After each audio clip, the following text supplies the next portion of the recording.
Hey guys, what's up? So did you guys bought the dip? Did you guys bought the dip? Yeah? No? Okay, too bad. Okay, fine. So I think we should know that always in Bitcoin there will be up uptrend and there will also be downtrend, right? So at the end of the day, if you buy the dips, you buy the dips and average, at the end of the day you will be come out stronger for sure, right? Just want to go through a couple of news first, right? What's some things that caused the dip? Is it the interest rates, the US 30-year interest rates? Yeah, probably it's going up higher, right? Dollar index, let's look at the dollar index. It is climbing up slightly as well, right? So every time a dollar index will drop, uh, every time the dollar index rises, Bitcoin will also, or the crypto market in general, will also drop. That's something as well. And going to go through a couple of news, right? Just looking at Michael Saylor.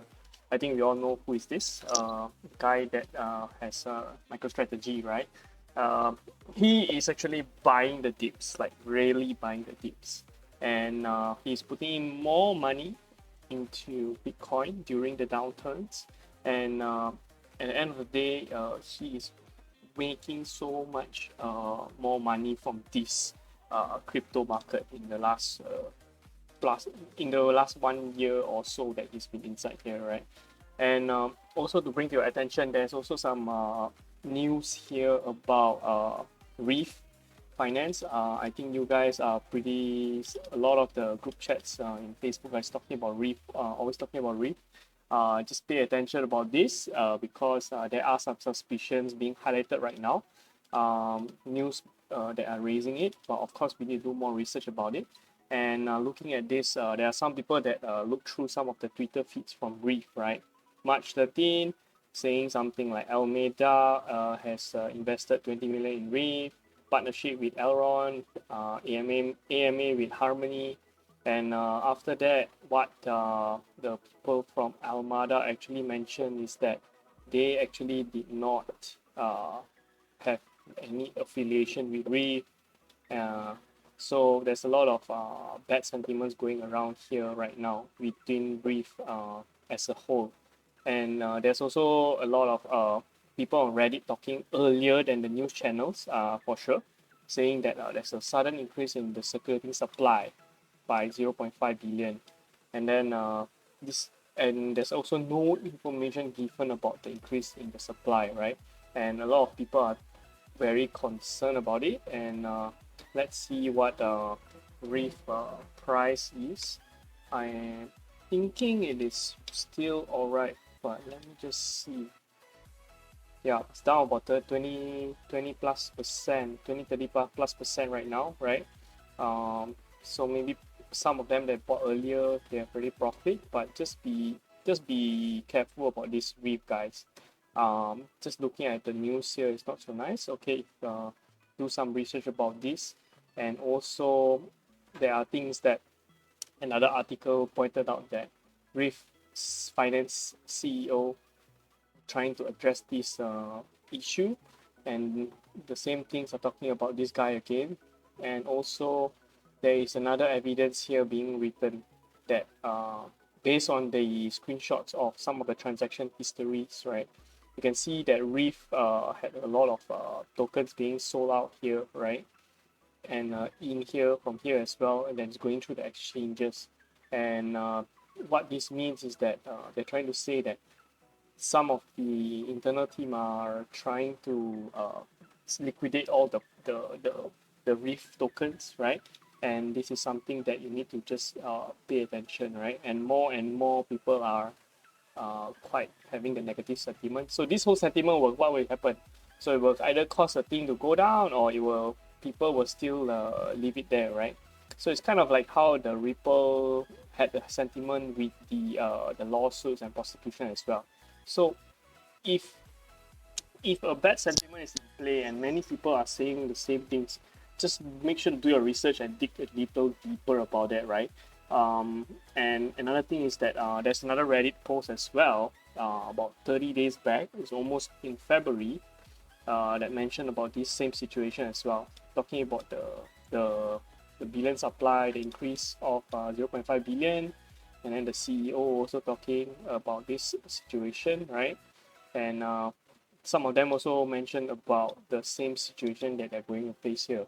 So things like that, just make sure that you pay attention about this, right? Whether it's a scam or not a scam, at the end of the day, just make sure you take care of where you invest, because once there's some bad sentiments like this, I believe you guys know what happened to Ripple, right? And Ripple was previously at like 80 cents or 70 cents, but now it's dropped up to 40 plus, 40, 50 plus cents, right? And for something, negative sentiment to recover, the CEOs and all that should try to fight a statement quickly, right? And I think you guys saw about the news about Binance. They were actually being prosecuted at one point of time. And then after that, CZ, the CEO, actually came out with a statement really quickly, right? And after that, trying to falsify the claims and all that. So that's one thing to pay attention, right? And another news that I want to go through today is about this India finance, right? Saying that previously India is not a supporter of Bitcoin or crypto market as a whole in general, but it seems that looking into the latest news, they are trying to give a little chance towards that here, right? India finance minister say government will allow its citizens to expand on crypto, right? So it looks like it's pretty positive from there, right? From this India market, right? They are kind of pushing the market up in some ways, right? That's one thing to pay attention there, right? And there's also the certain podcasters that are mentioning about the stimulus packages that the Americans are receiving. They are putting it back into Bitcoin, right? Whether all of them put or 10% put, it will be good for the crypto market, right? At the end of the day, they are trying to battle against the rising inflation, right? Trying to gain more profits and to grow their wealth at the end of the day, right?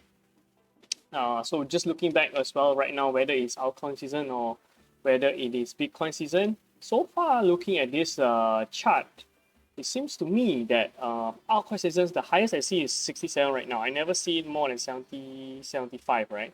Let me know what you guys think, right? Because I haven't seen it more than 70, 75 so far. And the last point of time that it reached 70 plus was in September. So that's something to pay attention, right? I got a feeling that the altcoin and Bitcoin index might kind of skew away already, right? Meaning to say that I feel that maybe altcoin at 65 you can get it already instead of 75. But 75 is to make sure, like fully sure that the altcoins are doing really relatively well from there.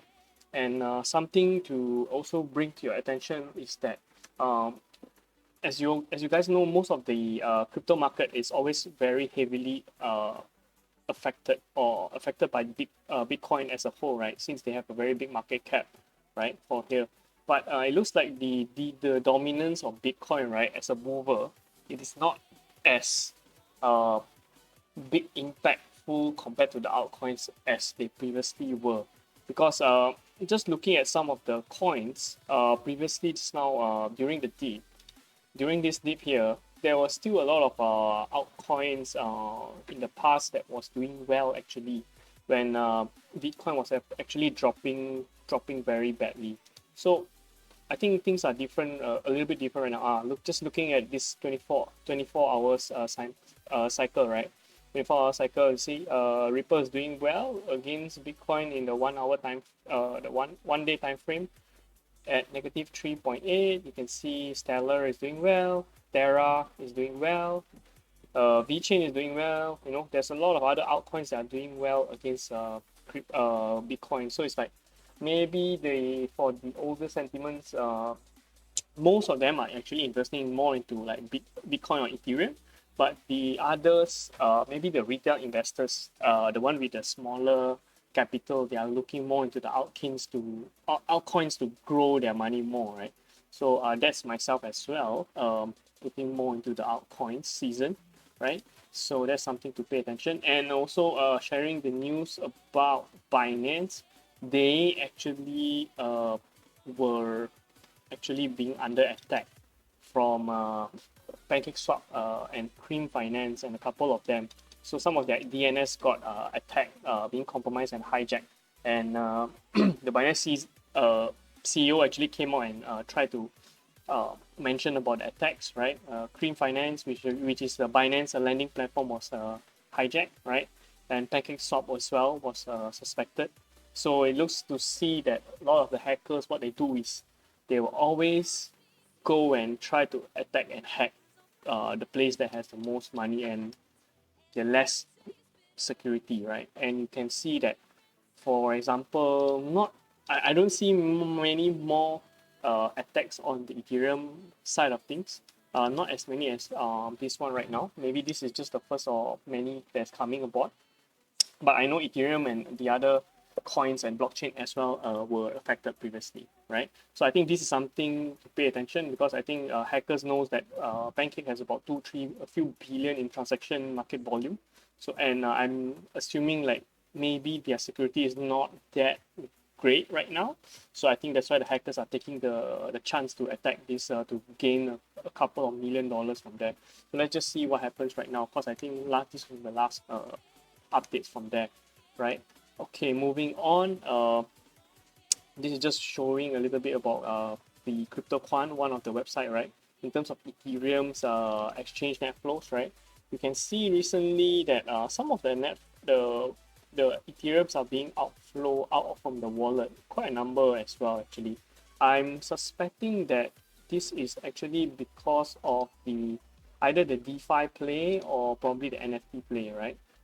Just looking at this NFT space, you can actually see that a lot of the last transactions in the last, maybe just take last 7 days, right? A lot of the transactions are actually being done on about Ethereum CryptoPunks, right? So a lot of the Ethereums that are being bought are actually transferred away from wallet and being used to transact on all these NFT platforms, right? Even though NBA Top Shop is still the number one, but CryptoPunks, Mooncap, Rarible, and all the others are coming out. But you see, most of their chain that they're using is all Ethereum, right? Except for this Street Fighter here and stuff like that. But at the end of the day, you see, the biggest places are people are trying to gain a quick buck is the Ethereum side. Is currently the NFT, not even a DeFi, even though some of the DeFi space are having more volume as well, right? You can see the current total value locked. There are still quite a lot right now being locked here, right, in the Ethereum market space, right? And recently talking about that, Sushi actually also actually moved away from Ethereum space, and they actually moved to Avalanche recently as well, right? I think because there's a congestion from the Ethereum gas fees being too high and whatnot. So right now they are moving to Avalanche ecosystem as well. So those Sushi holders as well to pay attention, right? So there's actually also this one tweet that I found that was very interesting, showing you statistics of short-term holders versus long-term holders, right? The green is actually showing you the longer-term holders, which are 3 years and more in the current market, and the more younger group of investors are the pink lines, right? As you can see, during the recent seasons, right, from here, there are a lot of sell-offs recently, and the ones that are holding more than 2-3 years are actually building up their portfolio and not even selling, right? So this is basically showing that a lot of them sell actually around January, and they keep selling, right?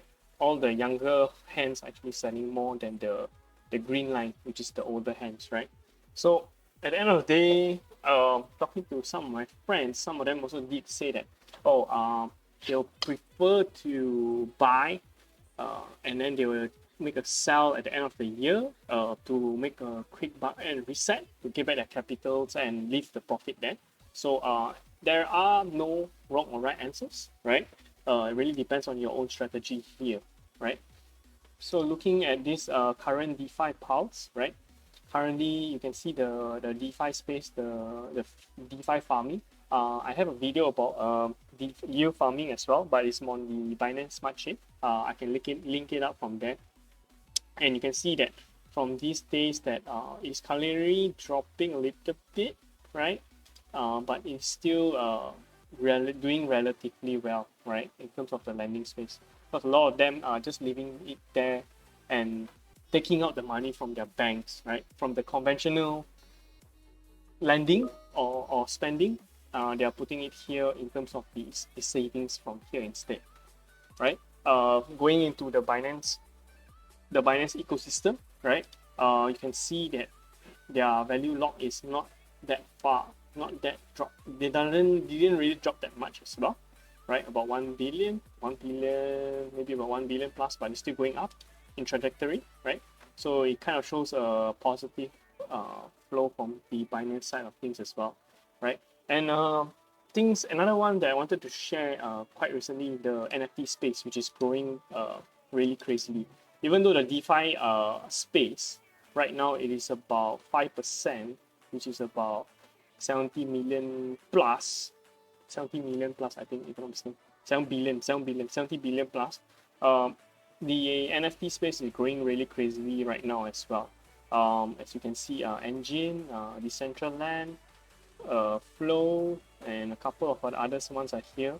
So a lot of these NFT space are actually a place for you to either put in your artwork, your collectible items, or your gamification in terms of casino or gambling and stuff like that. There are so many coins in this NFT space that are taking the advantage right now, because right now a lot of these coins are actually going up tremendously, like say 100%, 60%, 300%, right? And they are out less than 7 days. So this is something that you can pay attention for those who have not much capital, right? They can actually look into this space, but make sure you do your research first for some of the coins here, because not all of the projects will survive this at the end of the day, right? That's very important, right? But to me, if you ask me, Engine is one very good one.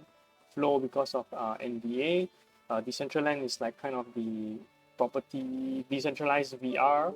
So a couple of this. Digo Finance is gaining a lot of traction right now as well. Terra Virtua, they have some big partnerships here as well. And there's so many other more as well. So pay attention on that and make sure that you do your research from there. And last but not least, there's another one in this space, which is Reef. They're also NFT, but it's more focused towards motor sports, right, in the gaming scene. So I was just looking it up right now, some of the exchanges that they have, and they are having some partners with MotoGP and F1 Delta Time. So I think that's a really good big brand. But just that the exchanges that you want to get it from, it is quite limited. So probably this is the part that are kind of holding things back, because if you don't have this exchange, you cannot really purchase this crypto unless you go through Uniswap, right? So that's something to look at as well in the NFT gaming space. And that's all for my side right now. So hopefully you guys actually bought the dip here. I managed to queue some, probably some of them got taken up, some of them didn't. By the end of the day, to a longwards trajectory, if let's say crypto can kind of Bitcoin can kind of break this 58, then it will be able to go up towards the 60,000 range. If not, it will kind of go they'll kind of consolidate here from this angle, right? So we just see and just pay attention to this, right? All right, guys, thanks for watching. For those who enjoy or have any questions or maybe any coins that you want to let me to view or research, be sure to actually just comment down below, like, subscribe for those who are interested. And I'm also active on Twitter, so if let's say you want to also pay attention to the crypto side of news, I do share the news on Twitter as well. All right, thanks guys, and have a great day. Take care. Bye.